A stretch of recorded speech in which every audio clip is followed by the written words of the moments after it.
Good afternoon, everyone. Thank you for joining us for the August edition of SOCAP's Timely Topics. I'd like to introduce Mark Hamilton from Caterpillar, who has graciously volunteered or was voluntold to moderate this session. The session today is Managing Your Outsourcer. Mark, the floor is yours. Thanks, I appreciate it. I'm not a professional moderator, but I'll do my best to help us through this discussion.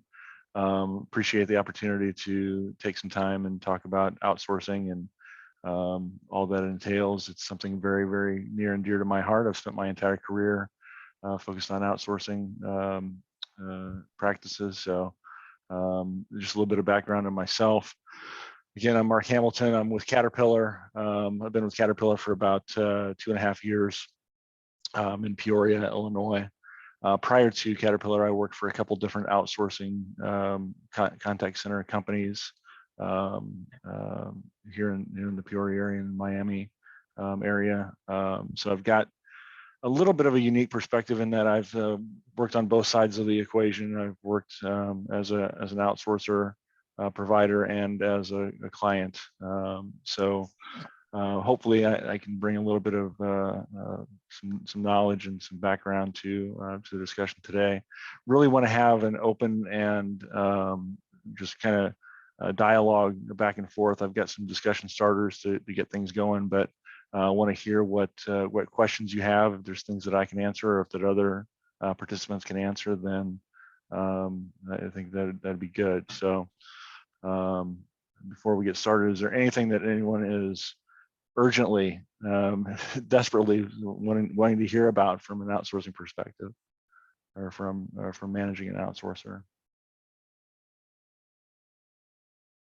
Okay, quiet group is quiet to begin with. So, in thinking, hey, Mark, I'll throw something out there. Yeah, go ahead, Lisa. You know, I think the one of the challenges that we have, of course, is brands, is really understanding developing KPIs for your outsourcer, and you know, and then managing through those. And as most people know, that I've just switched companies, and without working with a different outsourcer than I was, you know, several months ago. And so really just understanding KPIs, when do you introduce them if they're not in place, and you know, how do you manage through that?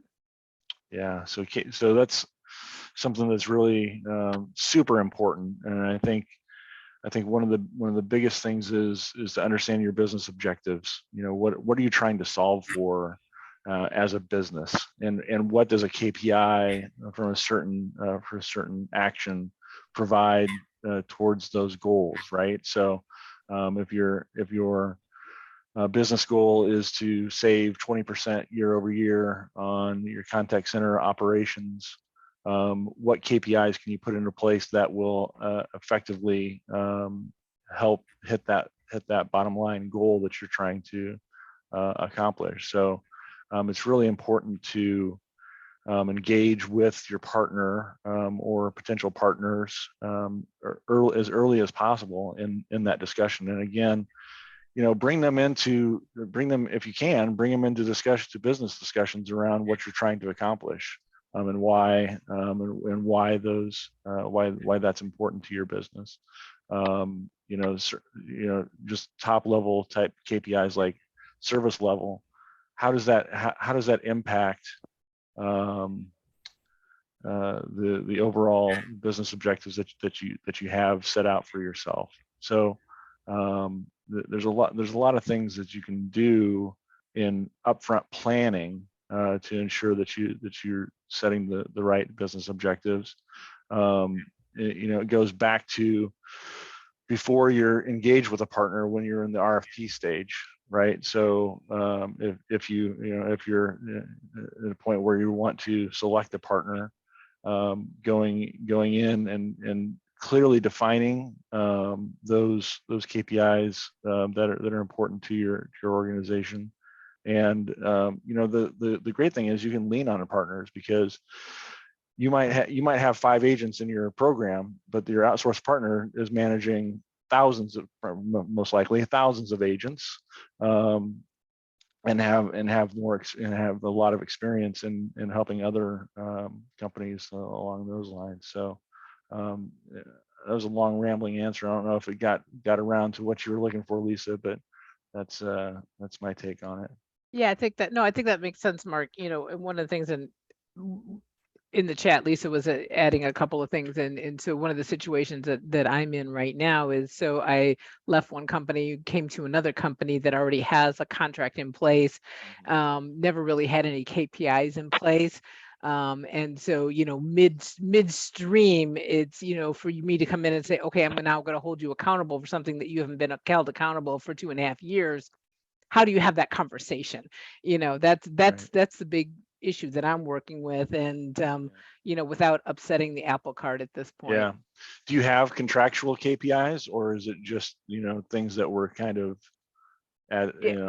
Yeah, it was kind of just put in place. There was a statement of work, but there were no KPIs that were added. And so, one of the things I'm tasked with is making sure that, things come in line with, again, what you were saying with our business objectives and what I'm trying to do, here in this new role. And so it's just a matter of figuring out how to put them together, how to have those conversations, and saying, hey, without looking like, hey, there's a new sheriff in town, right? right. Come riding in, trying to do things. Yeah, that's where you want to be equitable. One of the things that I kind of came up with as I was thinking about this session, and I've known about this session since January, so I've been thinking about it on and off since, and it really came up with 4 key components of a successful partnership. And equitability, is that a word?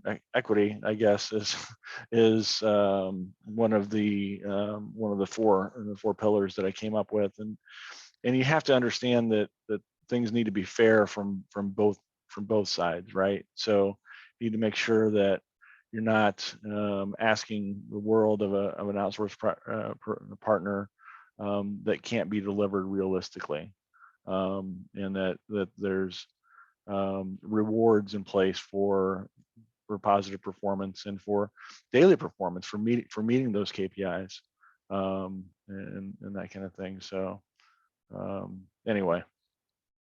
Great, thank you. Yeah, no problem. Hey, if it's okay if I add to that, Mark, as an outsourcer, I'll tell you that I think specifically in your role, I've been on both sides. So like Mark, I spent 7 years of my career as on the client side, and I spent many years on the outsourcer side.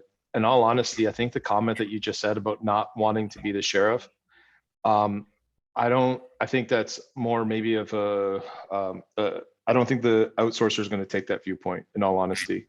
I think if you're open with them and honest with them and just say, hey, listen, I'm coming here, I'm looking at this. These are the business objectives I've been given in my new role and capacity.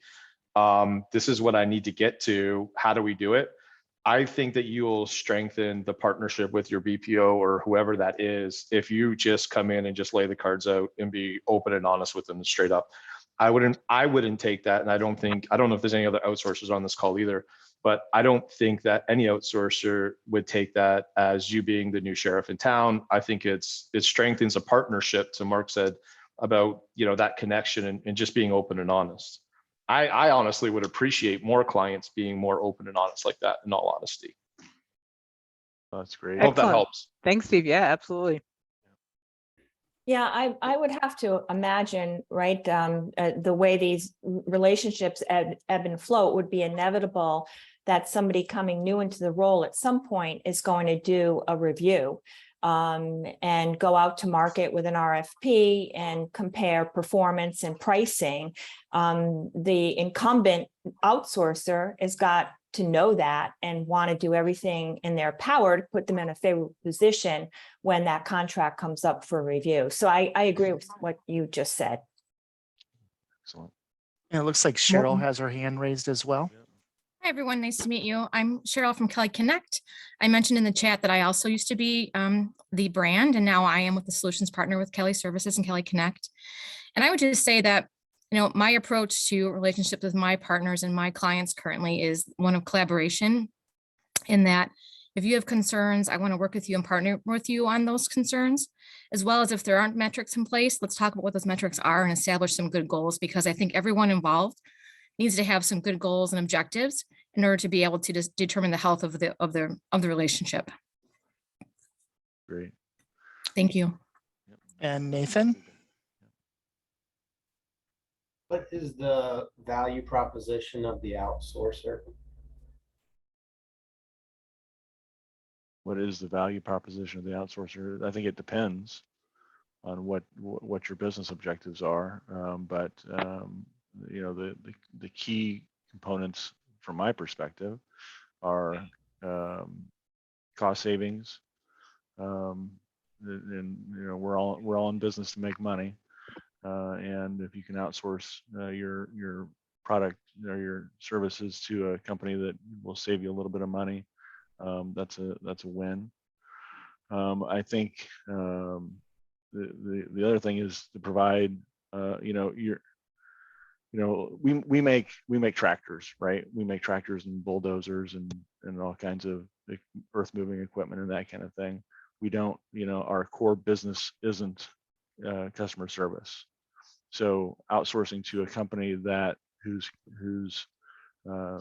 core business is customer service and providing those kind of services to companies like Caterpillar makes sense, because we can then focus our resources and hiring on individuals who help us make the products that make us money. So I think that's a couple things. I don't know if anybody else has some ideas. One of the things that I wanted to throw out there too is, you know, so I have a hybrid situations. I've got in-house and I've got outsource, right? And so as my business grows, you know, the value that I see in the outsourcer is scalability, right? So I know that I can scale up very quickly, you know, with new team members and not have all of the things that I have to do with an in-house employee. I also know that if my business shifts or changes, it's easy for me to scale back down without having to let somebody go or have layoffs and things like that. And so for me, I think that's one of the biggest values of having an outsourced partner versus a full in-house team. Yeah, so it's a little bit of a leading question, okay? Because I see somebody, it looks like, you know, between what Lisa just answered and I think what Amanda put in here, because I've always seen it as the head count, taking the risk of the head count, all right? So what my hang up is then is, why is the attrition always so high? It really depends on where you outsource is kind of the answer I would give to that. I work for Arena CX and we're a marketplace of outsourcing. So we have partners that are in the Philippines, partners that are in the US, LATAM. The US job market's really hard right now. The US attrition is really high, but that is generally a US and European problem that doesn't exist in South America and isn't happening in Asia as much. So that's just one thing to think about when you think like versus broad strokes of it. But I think a lot of it comes down to like how the BPOs run their business and whether they are in that cost cutting, you know, they're going to offer the cheapest rates possible because that's where they win and that's where they compete. And therefore they are just a gruel shop kind of that knows that part of their business is they are a recruiting shop that constantly brings in new talent and they're going to burn them out and they're going to churn them out. Versus the partners that really truly treat their agents like employees and think of them as FTEs. And regardless of whether they have a campaign for them right now, that agent knows that they're not at risk of being fired. You know, there's a lot of different models out there, I guess would be my long-winded way of answering your question about attrition. Hey, just to chime in on that, from the outsourcer perspective, it's no different than how you guys would tackle it in all honesty, right? So you had your own internal call center of 50 agents, 25 agents, 100 agents. I don't know the scope that everybody has on this call, but if you think about it from that perspective, right? You're going to, we go through the exact same process as we go through. Why are people leaving? You know, what are the attrition reasons? What do you put in place? What's happening? What's the job market like? in some of those things. And in some of the markets, like what Amanda said, sometimes we need help from the partners, right? So if you're in, you know, you're in Ohio, right? Maumee, Ohio, and you've got, 50 agents there, and you guys have a rate that's negotiated 2 years ago. And now you've got COVID and you've got booming costs and you have all of these different things there. You're going to have a high attrition rate if there's no partnership between the both, which goes back to something that was said earlier about equitability, right? It needs to be there, a little bit on both sides. And it's going to be harder to save somebody if you're stuck at a rate that was negotiated 2 years ago. And they can just go down the street and get a job paying $2 an hour more because that client has that company has a new client that's paying a higher rate. So there's a lot of things. It's really no different whether you're on the outsourcer side or on the in-source side on how you handle attrition. You typically go through a lot of the same processes and a lot of the same steps to try to resolve it. A lot of it gets down to bill rates. What's the I'll tell you what, I'll share this with you. Some of the best successful partners that I have are ones where the clients actually put skin in the game when it gets to agent incentives. You want to know the accounts that I've really had over my 20 years in the business with the lowest attrition? It's been on ones where the partners have come in and said, hey, listen, if you do this, we're going to pay you a lower hourly rate, but we're going to take the agent incentive on and we're going to pay it out and we're going to make it just like our in-source centers, like we would do it internally. Right? Because what happens is it's no longer an in versus out. It's a we thing.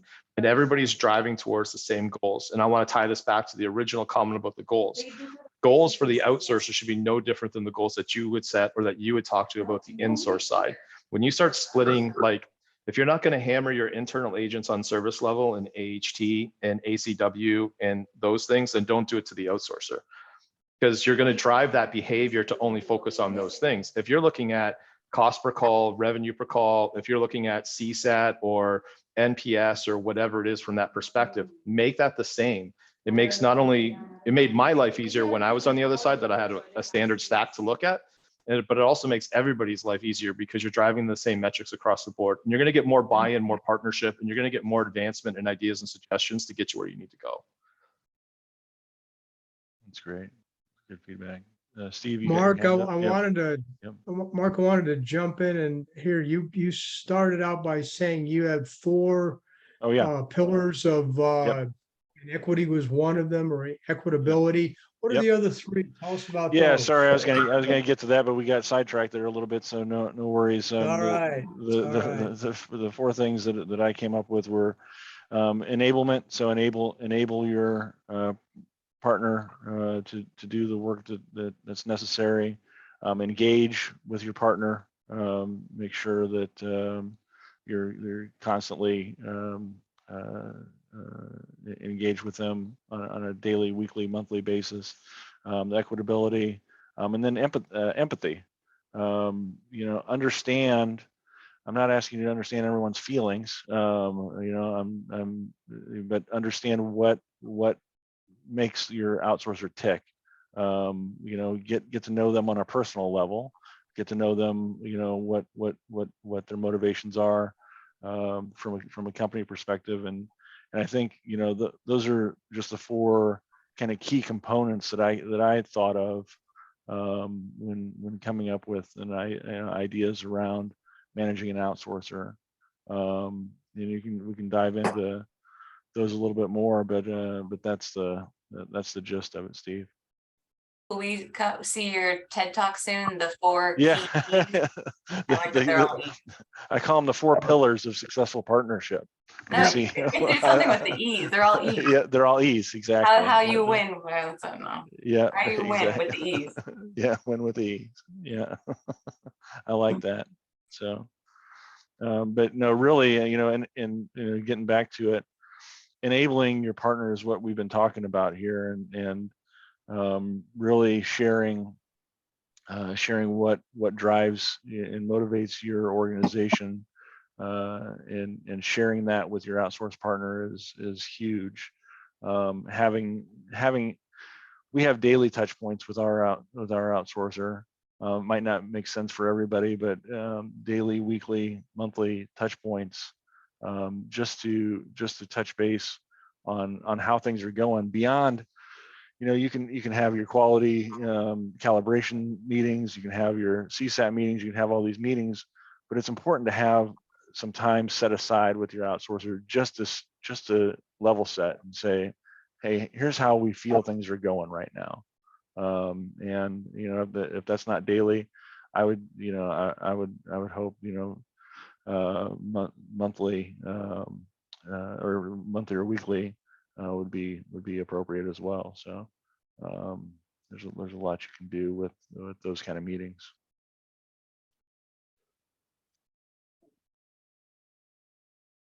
Anybody else have their hands I would up? just add to that, Mark, that Yeah, I always yeah. look at business reviews as a collaboration. There's sometimes that that we partner with clients and they want us to just give them a report card conversation of how we see the business or how we're meeting metrics or not meeting metrics. But I always find those conversations much more productive when the client comes to the table or the brand comes to the table with us and collaborates on what their goals and desires are and what they want to see the business grow and change into in the new year. So we can collaborate together and help to make those plans and be mutually successful. Yeah, I would totally jump in on that point. That's a great point, Cheryl, because I feel like the worst thing to do is like keep secrets from your partner of, we have an internal metric, or I have something that I'm worried about, or I have cost pressures I haven't told you about. Because if your partner doesn't know that, they don't know to be thinking about your business differently. And there may be suggestions that they would make about how they could staff differently, or ways, you're having trouble with the holiday season. Well, look, this is what I would do to staff your campaign, or I have an extra team sitting around in Belize that might be able to give you that extra coverage and meet your overall rates where you need to be, so rather than assume that your partner is very single faceted, I feel like what I've learned about this business is that most BPOs have a wide range of capabilities, and if they don't have it in-house, they will have recommendations on how to help you accomplish your goals. And rather than you starting to run a secret RFP behind their back for some business, talk to your partner, see if they can help you first, would be kind of a suggestion I would have. What for those of you that do outsource and even for outsourcer or providers, what kind of keeps you up at night about the relationships?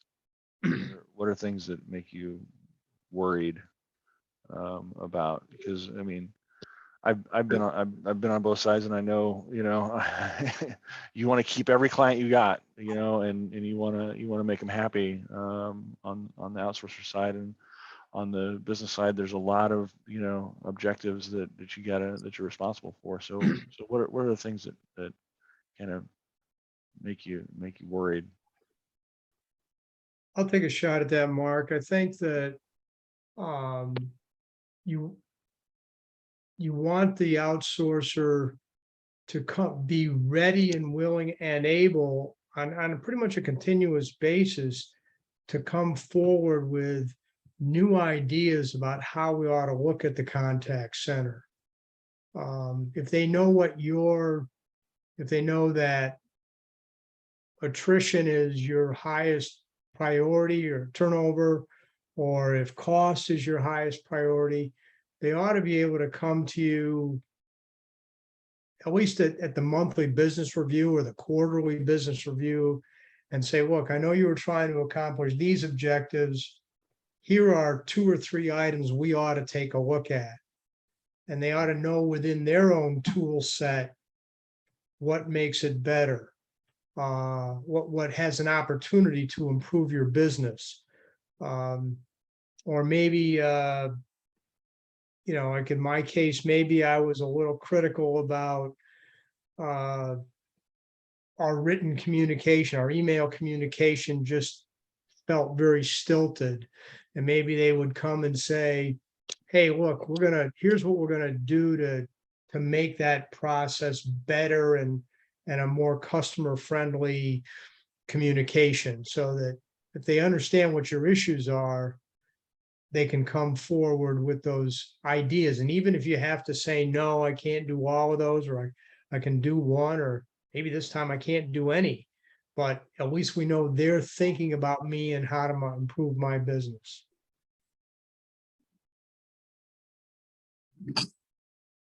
I'll take a shot from Yeah. old hat, wearing my old hat as the contact center manager. One of my biggest concerns was always the ability of the outsourcers team to know the products as well as the in-house team did.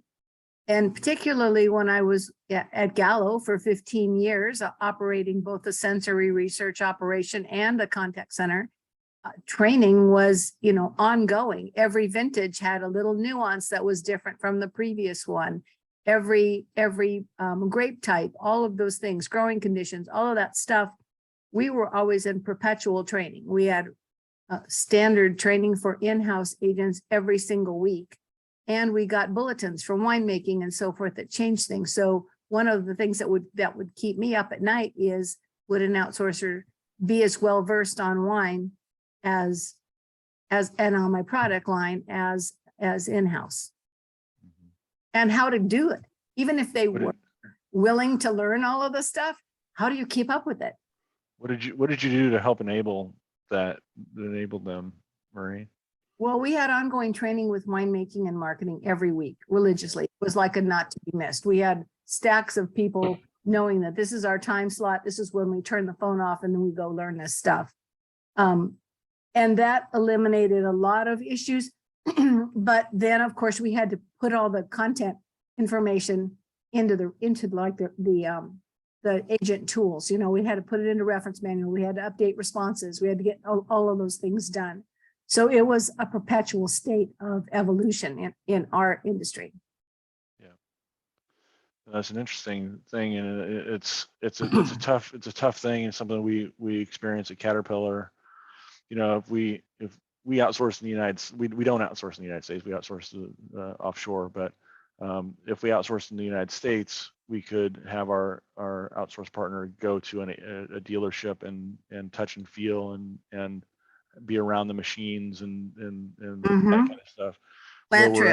Yeah, and where we're at now, we can't do that. Not easily. We can, but it's not as easy as if we were here in the States. So you got to be creative in how to help your outsource partner get up to speed and understand the products and services that you provide. So it's an interesting conundrum, but it's something that you have to, like you said, Marie, you have to be focused on it and help your outsourcer as much as possible. And how do the outsourcers overcome that? I'm sure I'm not the only one who keeps kept up I at was night just by gonna that. say, I was taking notes, right? I'm taking notes. And the one thing I liked was that nobody said KPIs. So, but like, I think from my viewpoint, it's kind of everything that you guys said, and I don't know about Cheryl or Amanda, but I'm sure they're going to agree. I think, I personally have played in every senior role within the outsourcers, whether it's account management, client service, ops, sales, support services. I've worn all the senior hats, and it's kind of everything. In all honesty, I think to sum it up, our major concern is making sure, or from my viewpoint, my major concern was always making sure that my partner on the other side looked at me to know that I was doing everything I could possibly to make their business as successful as possible with whatever their model was. And if that was, if the concern to what Mary raised was, how are we focusing on this and how are we going to drive that? My concern was always, how am I partnering? How's my training helping? What are we doing from a knowledge-based perspective? How can I bring products and services in? You do see this a lot when you outsource to outside the US, like I'll pick on the energy industry. It's an easy one, right? So in many states, there's deregulated energy and there's non-deregulated energy. But when you get outside of the US, with the exception of some European countries, right, they don't know what deregulated energy is. And I've worked with a number of energy companies that have gone and put their work in LATAM. They don't have deregulated energy there. So there's a whole education process that needs to be built around it, and you just have to view it differently. But it gets down to how do you partner? How do you recognize what's in the market area versus what's not? I'm going to tell you something that I found has always helped me connect with agents, whether it's on either side of the fence, is to keep it simple. I like to use simple analogies. I had an employee. She was getting married once. She was trying to figure out a cost per sale model. Couldn't figure out why the client was upset. And it was just like, hey, how many people do you have going to your reception? 100. Okay, great. How much is your bill going to be? $5,000. Okay, great. What happens if only half the people show up? What's your cost per head? And she's like, oh, I would be livid. You know, my spouse would be livid, blah, blah, blah. So, well, now you know how your client feels. But then it clicked, right? So some of the stuff I would give back to you guys is when you're not working with, let's say, more seasoned or senior level people at the BPOs, and you're working with team managers or training managers or ops managers, is try to find different ways to connect with them on all of the different things that you brought up. So that way they can get a better connection. And the faster you guys get through that connection at those levels, I think the faster you'll see a lot of momentum moving forward. I think yours is interested. Nathan, I think yours is interested on that friction. I'm going to tell you, I've never worried about that. As a BPO, I don't know who you work with today, but like with the different companies, I've never worried about that one, because I always view it like this. If I got a good partnership with you and you and I are open and honest and working together and I'm doing what I need to do, you're going to give me the billable hours I need. The billable hours are a reward, and my revenue growth is a reward for delivering on the things that you need. And there shouldn't be a balance or a struggle between service delivery and brand and customer experience and all of that stuff versus the billable hours. If I'm doing my part as an outsourcer to deliver for you. That's just my personal viewpoint on that one specifically. You know, the rest of them, I think we all have the same concerns. You just work together to try to solve them. I don't know if Cheryl or Amanda have anything to add to that, but that's my 2 cents from an outsourcer's point of view. Everybody says that. Everybody does that until they can't staff the program properly. And then they have to cut service, or then they have to make sacrifices. It's just conceptually, just logically thinking that it's friction. It's cost versus revenue. That's always there. So yeah, that's the goal, what you said, but it doesn't always play out that way. You know, you can look me up on LinkedIn. I've worked with smaller BPOs, medium BPOs, and very large BPOs, and I've worked on a client side. And I've been doing this for 25 years. I know there's companies, I get what you're saying. I have a lot of friends on the client side that talk to me about the same thing. I really do. It's just, I don't know who your partners are, so I don't want to say anything negative about anybody, but in all honesty, if you're not hitting, I'm sure Kelly and Amanda will tell you the same thing. If we're not hitting a ramp plan, man, the first person that needs to know is you, because it impacts you. And if I can't tell you and have that conversation with you that tell you what the impact's going to be, then that says a lot about the partner that you have. I don't know how else to say that. I'm sorry for maybe being a little too blunt, but you know, again, I'll let Kelly and Amanda jump in there. But this is a safe zone, Steve. This is a safe zone. You can say what you need to say. Yeah, like honestly, man. It takes everybody's honesty and appreciation. I look at it this way. If I wasn't like that with you, right, then I would expect you to tarnish my name in the industry, no matter what company or who you're talking with. And my reputation and my brand's reputation is worth a hell of a lot more than telling you I'm 5 FTE short from hitting a ramp plan and we need to come up with a solution together on how to hit your service level. That's just my take on it. That's just me personally. Sorry. That's okay. And Steve, I'll just say this is, you know, I being at Kelly Services and, you know, my experience here, you know, Kelly is a staffing organization. I should say it's a contact center supplier rooted in staffing organization. And so one of the things that we always do when we're working with clients is we're doing a marketing analysis on where the best place is to find your talent. So, you know, one of the things I would say in terms of, you know, keeping me up at night, making sure that we're doing our job as a good provider, making sure we're sourcing the right people for you and matching the job descriptions that you have and meeting the KPIs and goals and training. But from my view, you know, anything that I've ever worked on from a new proposal perspective at Kelly, we are definitely looking to see, you know, what market do you want to be in for your staff if it's a remote environment, and where's the best place to find those people, and partnering with you on those conversations, coming up with a solution together.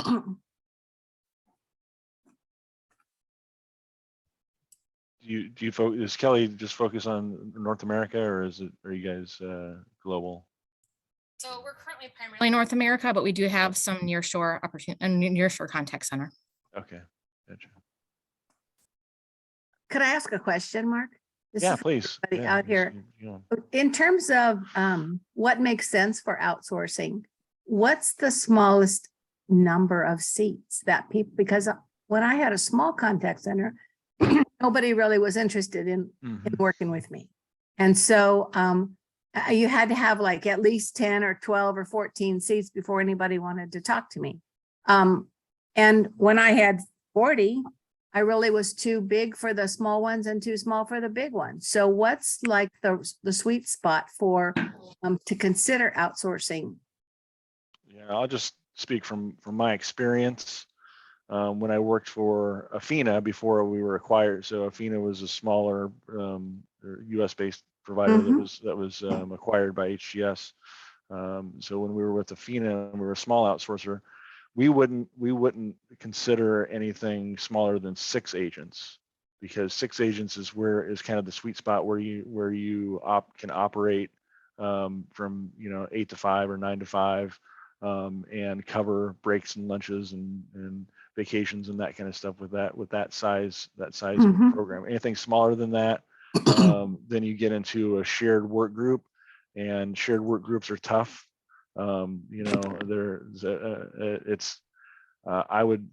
want to say it broad based, but I think long and hard if your program goes into a shared work group. There's some examples I can share if anyone has any questions about shared work groups, but 6 was always that magic number.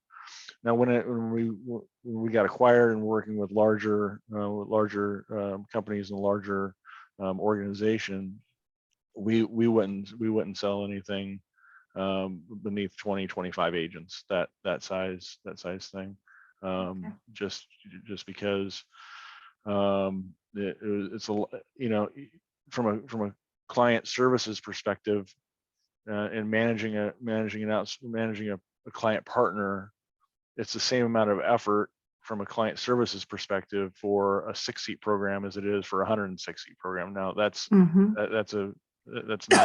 not necessarily true, but it gives you an idea that you still have to put somebody on that client services team. You have to you still have to review all those KPIs. You still have to do all those things with the small company that you do with the big company. You might have more people on a big outsourcing project, but anyway, and then offshore, a lot of companies won't look at anything smaller than 100 seats for offshore. I don't know if that's necessarily the case across the board, but I know a lot of the larger outsourcing companies won't consider a project less than 100 seats. I know there's smaller programs than that offshore, but at least the big outsourcers, that's my experience. Yep, Mark, you're kind of right? So, being attached with some of the bigger ones in the past, they want to see, more volume, right? Because it's the same amount of effort. But I think when you get to your mid-tiers, I think it's a little bit differently. For us at Bill Gosling, we've started with 2 or 3 FTE.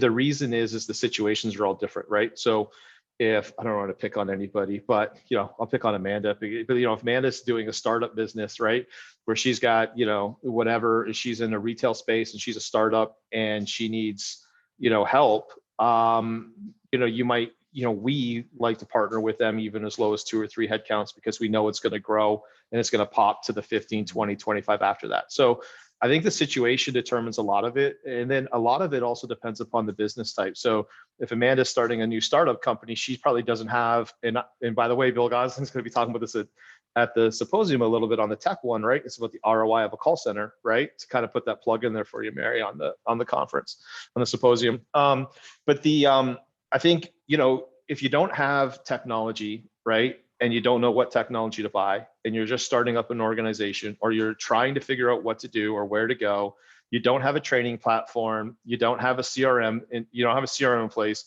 If you want to do outbound retention, or you want to have some outbound communication, then you got to figure out all the laws and things like that. If you're in that mode, right, and then you go to the outsourcer, you are going to pay more than if you're an established business. Let's say, you know, I'll pick on, you know, Vicky, I'm sorry, but you're dead center on my screen. So, but if you work for Land O'Lakes and you're established and, you know, you got great butter, right? And you've got great products, right? That are out in all the stores, and you've got, like, you know, calls coming in constantly, and you've got an established 75 FTE, then I think that's a different conversation about what you do for pilot projects and where you go and how you splice it up. So I agree with everything that Mark's saying, but there is, for many mid-tier or smaller BPOs, there's a different calculation. They're looking at long-term longevity over a partnership in that strategic growth, depending upon what it is. Fintech is a great example. You know, crypto is a great example. CPG is a great example. You know, this is a newer industry that's kind of popping, right? Like, what I mean by newer is like, it wasn't here 30, 40 years ago, right? So it's not an established outsourced company. You have a lot of players in there. They're all trying to grow and get market share and try to find how to handle these types of things, right? So I think each situation is different from that perspective. I don't know if anybody else, I don't know, Cheryl, if you got something else. I don't know what other outsourcers are on here, but I know Cheryl and Amanda, I feel like, are my backup, so. I totally agree with you. And I would say the number one key to success when you're choosing an outsourcer would be find a partner that is the right size for your business and where you think your business will be in the next 12 months. You know, we have a lot of clients that come to us that say, you know, I wanted to talk to someone big, but they told me I was like on the edge of being too small for them, but I just pushed them and convinced them that to take me on. Don't do that. Do not do that. That means that you are not going to get the time of day at that outsourcer. You are tiny fish to them, and they will have lots of huge clients that they will be focused on. Like, I think finding a partner that you will be an important account for them and that you're in their wheelhouse is like the most important thing, because that means that they've figured out the management layer that they need and the operational structure they need to support businesses of your size. Otherwise, you're going to be constantly hearing about how they're not making money on you and they're losing money and blah, blah, blah. Like, set it up for success from the get-go, and find a partner that it does your team size that you're looking for. And we do 2 seats all day long. We have so many people looking to outsource 2 seats, even less than that on the, you know, non-dedicated shared team model. So just because it's a tiny, you know, seats, or it's just a short term, we have a lot of partners that will do that and have flexibility to kind of take 1-month projects or handle seasonal spikes or things like that. So if you find that, if you need that, you let me know. That's my plug. No, that's great. It's a true story. I went from a large BPO to the client side, and I called the BPO and I said, hey, these guys want to become first-time outsourcers, and I'm willing to put 15, 20 FTE to pilot it out. And they said, Steve, we're not accepting anything less than 100 FTE. Yeah. And I was like, what? And I had the CEO of that same BPO call me and say, why aren't you outsourcing your stuff to me? I said, because your development team and your guys said that you wouldn't accept anything less than 150 FTE. He said, but don't you have 1,000 FTE that you're managing in-house that you plan on outsourcing? I said, yep. And I said, that's why I gave it to the other company. That's a very true statement about finding the right company and the right partner, to find out who's willing to start with you and grow with you and have open conversations like, you know, like Amanda and Cheryl and myself are. You know, listen, we make mistakes all day long, but the only way you get through them is if you have the conversation, tell you guys up front, and get a plan together. And if I make a mistake and you guys leave us, then that's my bad. But if I don't make the mistake and you guys found out, you're 100% going to leave us and probably talk bad about us.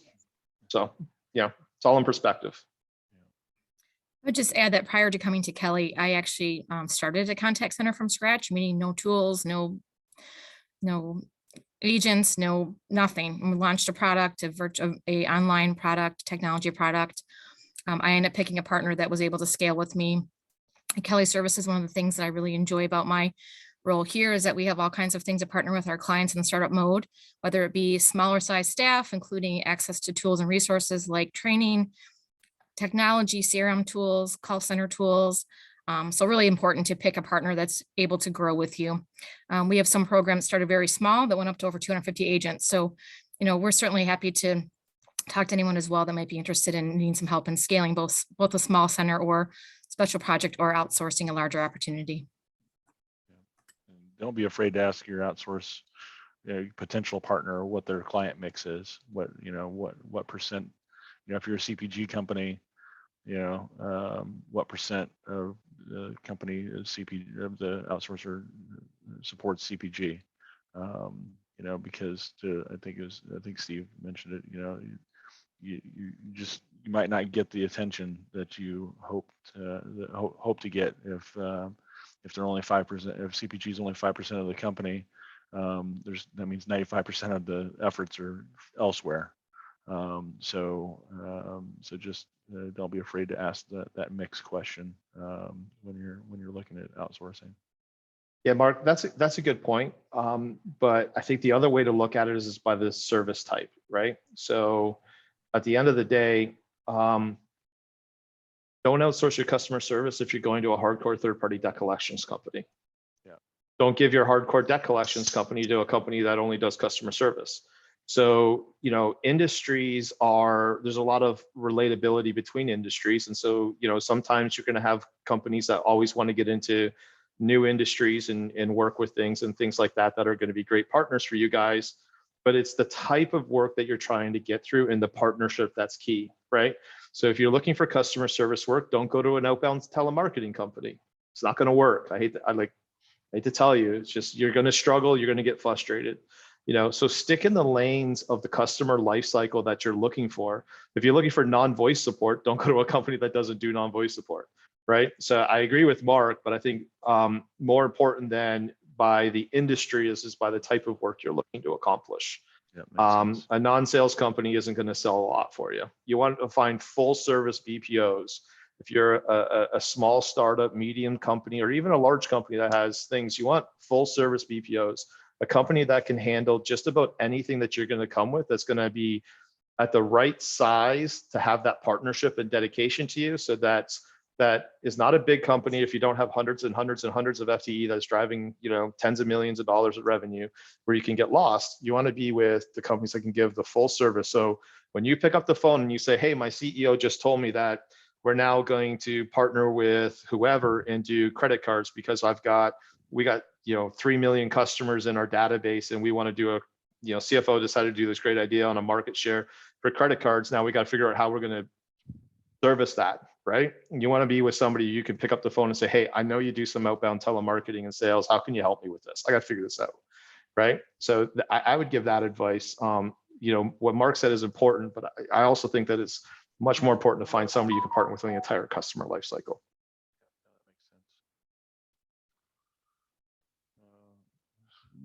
Switching topics here a little bit, one thing I wanted to stress and from an importance perspective is visits.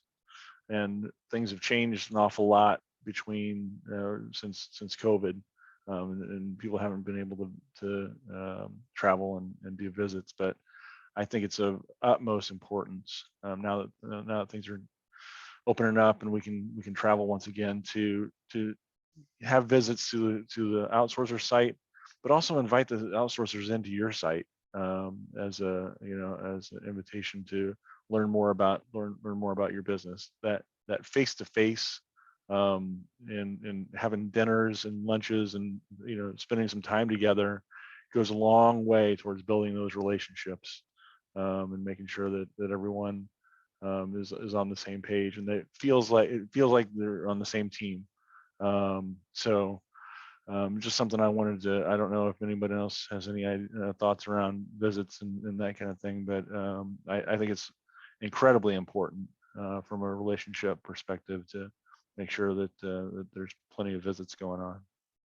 And I think it's interesting because Lisa made a comment in the chat earlier just about, are people going to come back to the center? Are they staying remote? And I think Kellogg just said the same thing. They'd like to visit, yeah, but everybody's at home. Yeah. So, what is that looking like today? If you want to visit, is there a visit to do? Is there a place to go? That's true. Something I hadn't dawned on me as I was kind of jotting some notes down. But a lot of agents are home and will be home for a long time. So I guess you know, the thought is, you know, if you can get to a site, get to a site. If you can't because of COVID and that kind of thing, then maybe there's other creative ways. Maybe you can do a day at the plant or a day there might be some kind of marketing event or something going on at your office that you could invite the outsourcer to. I think, you know, engagement is huge. It's one of my pillars, right? And how you can bring everyone together is of utmost importance. I would just add too, as Kelly Connect, we're mostly known for being a fully remote solution. And there are definitely ways you can have a site visit without necessarily having a site visit in person, meaning in terms of having meetings and conversations with the various stakeholders that are running the business, the training team, the managers, the workforce management team. Having those folks talk to you about how they're managing and showing you the tools that they use to manage those folks remotely as well. You know, most sourcers like ourselves will use your tools, use our tools. And I think it's important to realize that even though you can't physically open a door and walk into the door of a center, it doesn't mean you can't have an effective site visit in terms of being able to understand how the provider is running the business for you. I have a great question for all the non-outsourcers on this call. My question would be this: how often do you include your strategic partner, right, in your staff meetings about the direction of your business? Or how often do you include them in focus groups or agent conversations or engagement surveys about how they feel the engagement is or what they need from you guys as well? That would be my question. Like, just curious. Because when I was on both sides, that's the number one thing that I know when I was running ops, my team always wanted, was that engagement, that seat at the table to hear it from you guys, what's coming up next, so they can prepare to service and deliver strong for you guys, right? Because they have that loyalty to you. I'm just telling you, they have that loyalty to the accounts that they work on. My question would be, how many of you guys have ever thought, or how many of you guys actively today include the outsourcer to sit at that seat at that table, to be able to have that strong partnership? Mhm. Yeah, I do. Oh yeah, I was just going to say we do, and we hiked it up the chain too. So our division vice president is actively engaged with the vice president of our outsourcer on a regular, and have regular cadence of meetings. Doesn't happen every day, obviously, but I think that you can have those interactions and that engagement at all levels of the organization, to make sure that, you know, there may be things that happen at a higher level that can benefit the organization. So I think it's a great thought, Steve, and important things.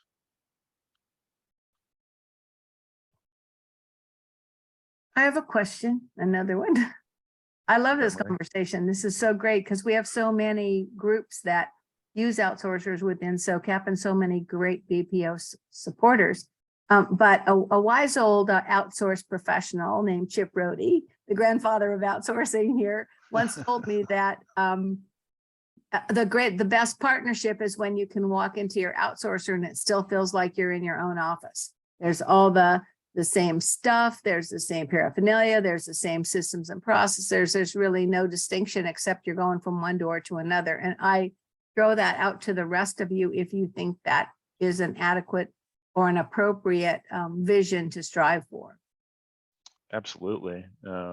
Just speaking from Caterpillar's perspective, our outsourced office is, I mean, we had our marketing team develop a custom solution for the look and feel of the office, and put in all of our branding everywhere there, so it looks like a Caterpillar office, and it's fantastic, and it's halfway across the world,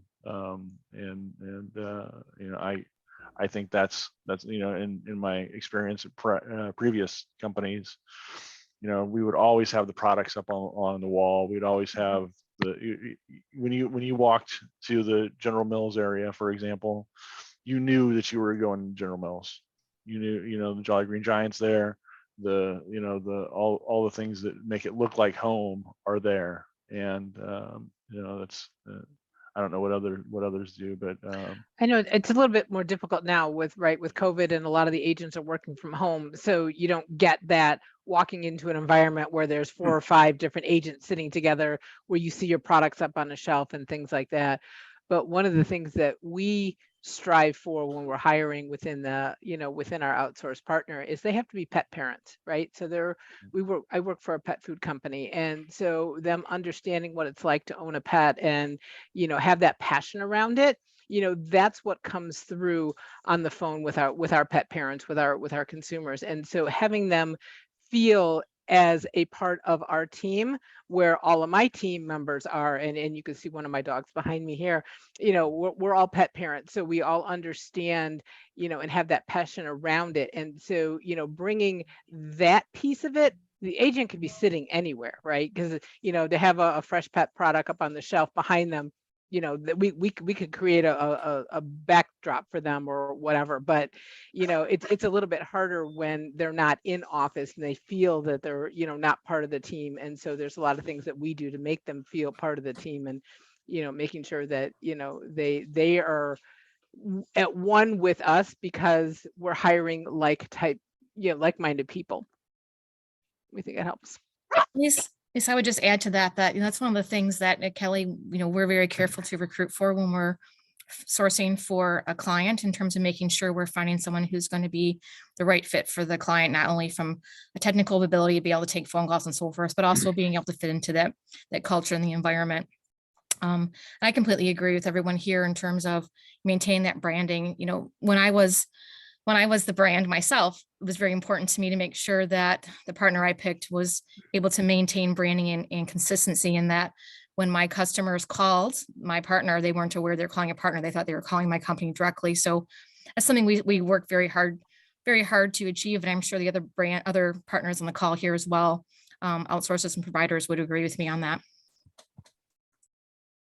Yeah, 100%. absolutely, Cheryl. I think it's really incumbent on the brand to work with the outsourcer, in this environment, to make sure that the agents keep that, the frontline agents keep that level of connectivity to the brand, that they're not just sitting at their kitchen table or their office at home, whatever it is, if they're remote, because most of them are still remote. But what can you send home to them so it reminds them that they really are the extension of the brand, and we want them to continue to maintain that kind of culture? Yeah, we do what we call cat bucks, right? So agents can earn cat bucks, or cat dollars, or whatever we call them, and you can use that to buy Caterpillar stuff with our logo on it, which the agents love, and it's a great motivation for our agents as well. Everyone wants to have the coolest cat gear on the floor. So yeah, getting the engagement at that level is huge. I got to tell you, Mark, you're getting me all excited. I mean, for a guy who used to work in the construction business and whose family did concrete restoration, waterproofing, and renovations and building houses. I mean, I love your guys' products. I love driving those big rigs and those trucks and all those fancy toys. So any sites that you have that equipment I want to do a site visit too, for sure. Yeah, for sure. But I think you guys nailed it, right? So I think a lot of it's right around, like at Bill Gosling, we have something called Take Flight. We encourage all of our clients to participate. So for example, Lisa, we would be like, hey, how can our agents earn, Take Flight points, or everybody calls them whatever, whatever you like. But how can they use that to buy, pet food, right? I mean, you guys have a great product. And how can they use that for that? And then, like you said, on the recruiting side, I wouldn't hire anybody on your account that wasn't a pet owner. It'd be a qualification question, right? Because it's going to drive the the conversation, the brand that you want, and then they're going to be wanting those types of points. So I think all of you guys are kind of right along that same point, you know, and it doesn't matter who it is. You know, I met Jill on the introduction one, and I was teasing her how I'm a big Hershey's fan. So I'm looking forward to getting some Hershey chocolates when I see her, hopefully in September. But you know, like there's a lot of great brands on here that you guys got a lot of great stuff, right? I mean, I see Hyundai. I mean, I'd love a car. You know, I love Kellogg cereal. You know, there's a lot of great brands on here that I think everybody would love, you know, to have, whether you're an agent or not, right? So I think that engagement's clear.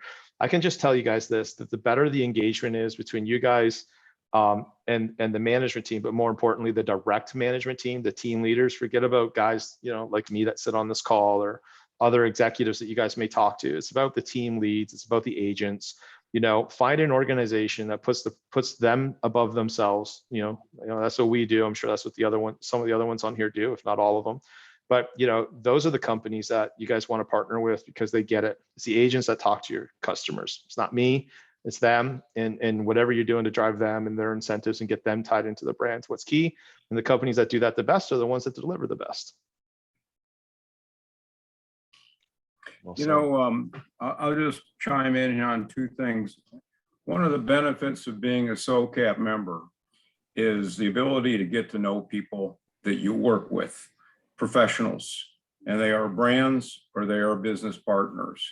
And it isn't always you're looking for someone right now, but the beauty of SOCAP is over these meetings, you get to know somebody. And I can tell you, having done a number of programs, it has to be a partnership, right? That's the foundation. And you're going to meet people that you lock into and say, wow, that's awesome. That person, when you're in the trenches and it really gets tough because everything always doesn't go right, you want someone who you can count on, and that's got to be your partner. And you meet those partners through these SOCAP meetings and webinars. The other thing I would just add is, do you have an expertise in the area of your industry?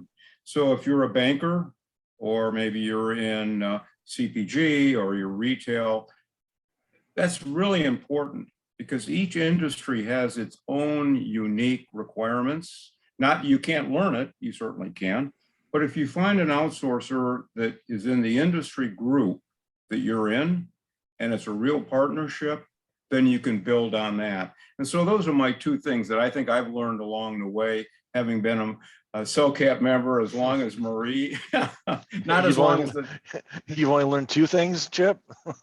not as long as the dinosaurs, but I do think that those are two important foundations as you are a brand or a BPO to guarantee success. So I just throw that out. That's great, Chip. Hey, Thanks Mark, for can I cut in for one quick second? Yeah, We've lost a couple of people, but just to let you know, I put a link to the survey in chat a couple of times, and I just did it again. We do appreciate your feedback, and it'll help us tailor future timely topics and other discussions that we have. So take a minute after we finish today to finish that survey for us.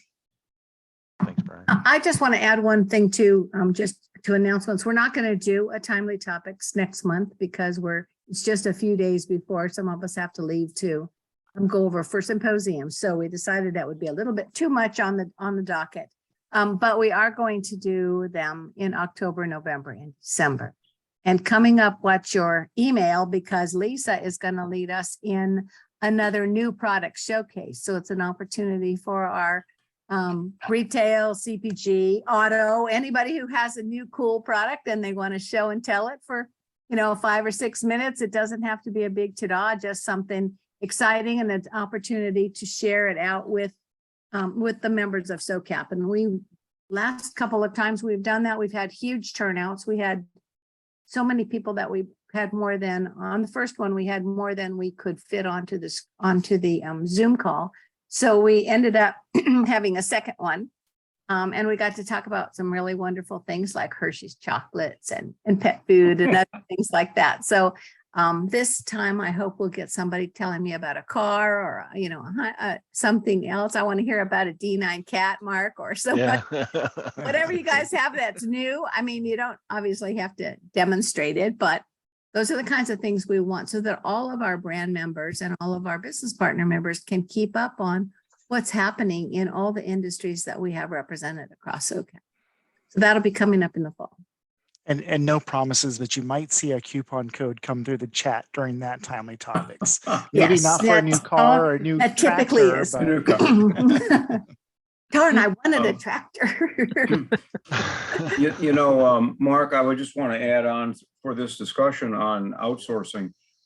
Central region, actually, we are going to approach it a little differently. We're going to take a look at outsourcing US near shore, far shore, to see if in fact any of those three fit. So any of you who have enjoyed this conversation, certainly on outsourcing and partnership, if you'd like to join us this month on the 17th, we're going to look at those three options, or not to outsource.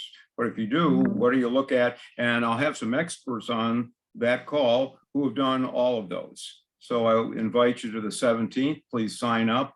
And while I'm plugging things, if you're coming to the Indy SoCap, there is a golf outing on Yes. Sunday morning. Yes. I'll put my plug in for that. Already signed up. Oh, good.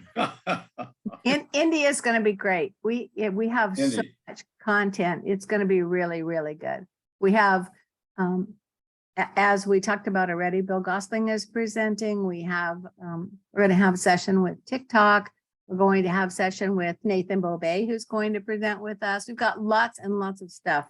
A couple of feature speakers, even a former race car driver. It's going to be really fabulous. Look forward to it. See everyone in Indianapolis. Yeah. with that said, we're not kicking you off. We still have a little bit of Been time, too so we long can since continue I've this been- conversation. So we just say get our plugs in before. Oh, everyone- good. Yeah. Thanks, Sharon. I got frozen up there. Sorry. Yep. I have to jump. So talk to everyone Bye, soon. Lisa. Bye-bye. Bye, Lisa. Anybody have any questions or comments? or Yeah. anything? Any other? I mean, I'm here. I mean, fire away if anybody's got anything. More than happy to have a good dialogue. Chip, I warned you. Maria, I warned you on my introduction meeting. So I'm Mhm. very open to Oh. have conversations. I don't think Everybody Chip, should be. That's what we want from all of the partners, and that's what we want from all of the members, is to be able to have a trusted relationship where people can go to each other for questions. I can tell you that I never outsourced, but if I ever had a question about it, or I was ever asked to look into it or whatever, the place that I went was Chip and Dale. You know, Dale was That's right. Yeah, Conwell. Dale Yeah. was at Telerex and Chip Ah, there you was with an That's right. outsourcer. So that was my first two places. They were my first. Chip and Dale.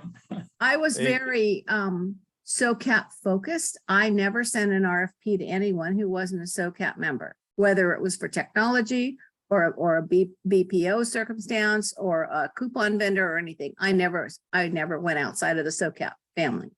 Hey, Chip, But even though I didn't outsource with them, I still learned a great deal, and it was a valuable exercise, and it helped me have new eyes to evaluate my own internal processes, because there would be things that they would say, well, have you thought of this? And I would go like, well, heck no, I didn't. So I think it was a very valuable learning experience. Chip, hey, next time on the calls, you're going to have to change your name. You're going to have to be Chip/Dale. Yeah. No, we need to Dale- get Dale back on. Dale's back. Dale just Yeah. went to work for Premier Response with Sam. Oh, did he really? Yeah, Yeah. he did. He I just didn't made hear the that. move. So we have Chip and Oh. Dale back. Yeah. But one thing I would add, one of my clients of the past, and he had never outsourced. And he said, Chip, understand, when I report to the CEO, I don't report partner internal. I report one number, and that's it. And he said, I look at choosing you as a partner because I'm reporting that one number. And he's not going to ask me which is which. He just wants to know what the results are. And I think if you look at picking a BPO partner, you got to look at that and say, okay, they're reporting one number, we're together as one, and that benefits the consumer in the long run. And if you don't have a relationship like that with a partner, you can do better, because there's some great relationships where the consumer wins, and that's what it's all about. 100%. I mean, that's very similar to the message I was trying to deliver earlier as well, is, you know, you need to have that partnership. Nobody should be viewing it. You don't have different sets of KPIs. It should be focusing on the same, you know, same type of objectives and getting that. And the more in sync you guys are, the better the performance is going to be. 100%. Mark, thank you so much for putting this together, man. Oh, for sure. There's a lot of people dropping, but thank you. Thank you. Hope This is it was awesome. helpful. Good job, Mark. Don't forget the 4 E's. Yeah, Enable, 4 E's. engage, be equitable, and empathize. That's my closing. And I think you could do the E's too. You could do outsourcing with ease, EA. Yeah, I like that. But then do E's. E's, yeah. Picking I up like on what Amanda had said. I'll make a brochure. Yes. We'll put it in the bag at SoCap. Little book. Start a little book, a quick little read. Yeah, That'd be exactly. awesome. Thank you all. This was very good. Yeah, for thank you, sure. Mark, so much for the time today, and also the good job with moderating and giving everyone a chance and a voice. So I really appreciate all the effort that went into it. Awesome. I do want to give Chip just a little bit of business before we leave here, because, you know, I don't know if those of you that are familiar with Chip and the Great Lakes chapter golf outings, but whenever he mentions golf, he always finishes it by saying it's going to be what, Chip? Sunny and warm. Sunny and warm. Sunny and So warm. I'm expecting at the any golf and outing, warm. it's going to be sunny and warm. I won't be golfing, but I It definitely is going to be sunny and warm because Nathan said he controls the weather. So Right, see, exactly. sunny and warm. Yeah. Yeah, bring your rain jacket anyway.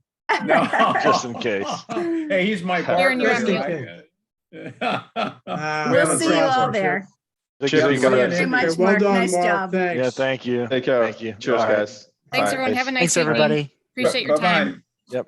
Bye-bye.